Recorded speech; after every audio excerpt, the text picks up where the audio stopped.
When we talk about discovery, what I'm talking about is that initial contact that you have, whether it's via phone or in person.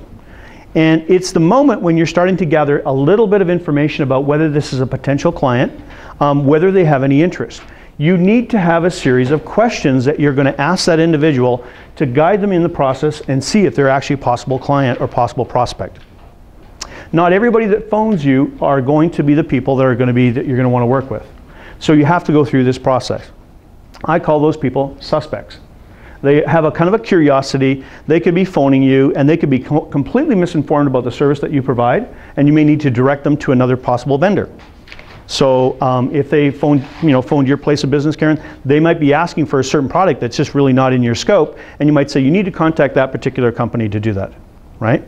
So that may be part of it. Shane could get in the internet part of that. You might get somebody that'll actually turn around and phone him up and say, "Can you phone me up and actually do some blogs?" And depending on how he has his business structured, he might do some of that, or he might turn around and get another individual involved with that, and he might decide to take on the bigger scope of that. Now, just because somebody phones you and it doesn't, phones you or you contact them and they talk to you about something that they feel they have a need for, sometimes those are clues for a bigger issue. So you do have to have a series of questions that you can ask those individuals. In your initial contact, what's your next desired result that you want to get out of this particular client or this person phoning in? Do you want to book an appointment? Right? Do you want to turn around and find out if you're going to be going there to book the service call?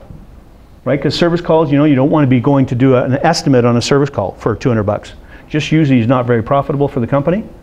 So you got to know that you're going to have a process for service calls if you're in the trades. You're going to have a process for this kind of a sale, a process for this kind of sale. And so pick one of your processes or write them down, but you have to have a desired next step. So that's what's on the top, next step. Got to have a desired next step. If it's getting an appointment, then you go for the appointment. If it's actually booking the service call, or whatever you're doing, wonderful. So know your process, know what it provides. Typical client questions, what is the question that you want to ask your client to try and find out where they belong and how they're going? Get those questions going. Process questions are different. Process questions would be asking them about a little bit more if they're really a good client. In other words, are there competitors coming in? What is your time frame for making a decision? Always an awesome one.